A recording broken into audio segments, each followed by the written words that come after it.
साथियों नमस्कार, मैं जिग्नेश मेवानी। सबसे पहले तो भीम आर्मी के हमारे साथी चंद्रशेखर की रिहाई हुई है और उससे मैं कई दिनों से देख रहा हूँ कि एक लगातार एक कैंपेनिंग चल रहा था पूरे देश के अंदर कि भाई चंद्रशेखर की रिहाई हो। तो आज जब चंद्रशेखर की रिहाई हुई है तो एक नई ऊर्जा का संचार हुआ है। ऊना के वक्त का माहौल मुझे बिल्कुल याद है। उस वक्त पे एक प्रकार की जबरदस्त ऊर्जा थी कि नए लोग जुड़ रहे थे, बहुत से युवा वर्ग ने सड़कों पर आने की तैयारी दिखाई दी। आज बिल्कुल उसी प्रकार का माहौल है। तो चंद्रशेखर की रिहाई न केवल भीम आर्मी को ऊर्जा देगी, पूरे इस मुल्क के दलित आंदोलन के लिए एक बहुत ऐतिहासिक कदम बन सकता है।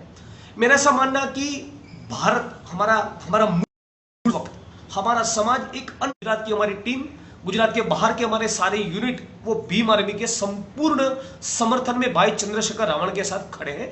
कंधे से कंधा मिलाकर उनके साथ काम करेंगे। लगातार ये बात को लेकर भी एक सवाल उठ रहा है कि मायावती जी उनको लेकर क्या स्टैंड लेंगे। देखिए, हमारा पोजीशन बहुत साफ है। हम जब मानते हैं कि आरएसएस और भाजपा सबसे बड़ा खतरा है, तो उनके खिलाफ जब तो युवा वर्ग बहुत बड़ी तादाद में भीम आर्मी के साथ खड़ा हो, यूपी में भी और यूपी के बाहर भी, बहुत तुम समय में आने वाले दिनों में भाई चंद्रशेखर को गुजरात बुलाना चाहेंगे और गुजरात के बाहर भी हम दोनों के साथ में कार्यक्रम होंगे। बहुत से लोगों का ऐसा एक मानना है कि मैं और चंद्रशेखर एक मंच पर आए, तो हमारा भी प्रयास रहेगा कि दोनों हम लोग मिलकर साथ में एक नए किस्म के दलित आंदोलन को खड़ा करें।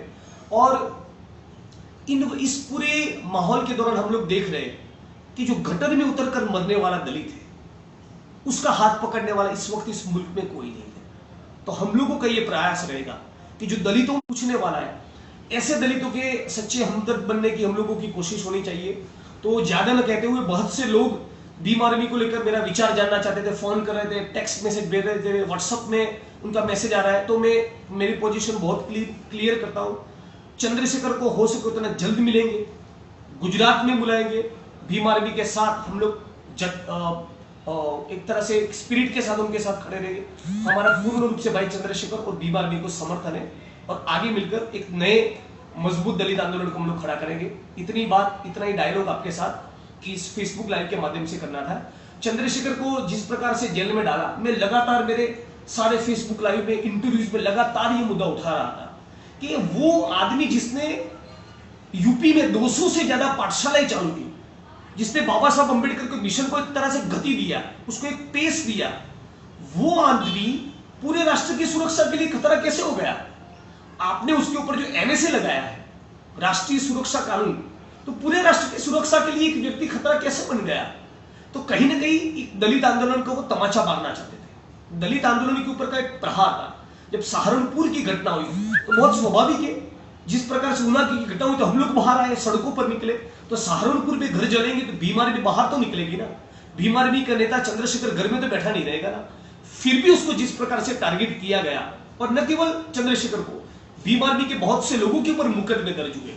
आप देखिए 2 अप्रैल की घटना, भारत बंद का कॉल कब देना पड़ा दलितों को? जब आपने एट्रोसिटी के कानून के साथ खिलवाड़ किया। जब आप एट्रोसिटी के कानून के साथ खिलवाड़ करेंगे तो दलित घर में बैठकर मंजीरा तो नहीं बजाएंगे ना, वो सड़कों पर तो उतरेंगे ना।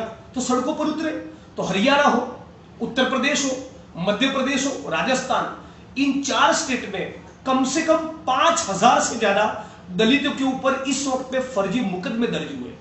मैं मध्य प्रदेश जाकर आया, 6 दलितों को जान से मार दिया, उनमें से 5 के घर में गया हूं। 80% उन आरोपियों की, अक्यूज की अब तक कोई गिरफ्तारी नहीं हुई। उनके फैमिली को मुआवजा नहीं मिला। जिन लोगों ने उनके गरीब, उनके परिवार के लोगों को मार दिया, उन परिवारों के घर के दरवाजे पर पुलिस का कोई गार्ड भी नहीं है सिक्योरिटी के लिए। राजस्थान के अंदर, मध्य प्रदेश में मैं जितना भी घूमा वो सारे लोग यही कह रहे हैं, जो लोग 14 अप्रैल मनाते हैं, जो लोग बाबा साहब अंबेडकर का मिशन चलाते हैं, जो लोग धरने पर बैठे थे दलित समाज के सवालों को लेकर, रैलियां करते हैं, और उनके साथ साथ जो सरकारी कर्मचारी दलित समाज के जो इस आंदोलन में मदद करते हैं, उनको भी चुन चुन कर टारगेट किया है। उनके खिलाफ भी मुकदमे दर्ज हुए।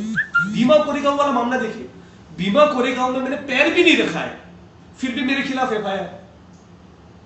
भीमा कोरेगांव की जो घटना है वो एक पूरा षड्यंत्र है। मोदी जी को मारने आ रहे हैं, माओवादी लिंक, दलित आंदोलन का नक्सलवाद माओवाद के साथ कोई कनेक्शन नहीं, ये पूरा बकवास है।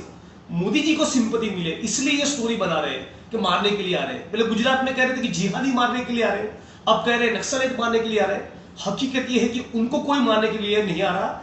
इस मुल्क में गाय के नाम पे मुसलमानों को मारा जा रहा है, इस मुल्क में किसानों की छाती पर गोली दागी जा रही है, इस मुल्क के दलित और आदिवासी को मारा जा रहा है। तो मोदी जी तो बहुत सुरक्षित है, दलित आदिवासी और माइनॉरिटीज के लोग हमारे मुल्क में सुरक्षित नहीं है। और भीमा कोरेगांव के वाले मामले में दलित और आदिवासी के लिए जो खड़े रहते हैं एडवोकेट्स, लॉयर्स, चाहे वो हाईकोर्ट के वकील हो, सुप्रीम कोर्ट के वकील हो, जब आदिवासियों की जमीन छीनी जाती है और उस वक्त जो वकील स्टैंड लेते हैं उनको टारगेट किया गया है। यानी मानव अधिकार के कार्यकर्ताओं को टारगेट करो, दलित मूवमेंट को डिस्क्रेडिट करो। एक तरह से बाबा साहब अम्बेडकर के मिशन के ऊपर दलित कार्यकर्ताओं के ऊपर नक्सलवाद का थप्पा लगाने की बंबई की, महाराष्ट्र की पुलिस और केंद्र सरकार की यह साजिश के अलावा कुछ नहीं। तो चाहे गुजरात देखिए, राजस्थान देखिए, मध्य प्रदेश देखिए, बिहार देखिए, यूपी देखिए, सारी जगह पर एक तरह से इन संघी भाजपाइयों ने तय कर लिया है कि हर कीमत पर दलित आंदोलन को बदनाम करो, डिस्क्रेडिट करो, उसको कुचल दो। इस परिस्थिति में भीम आर्मी का जो उभार है वो बहुत ही महत्वपूर्ण है। और मेरा मानना है कि एनएसए की लड़ाई भी बहुत लंबी लड़ाई है।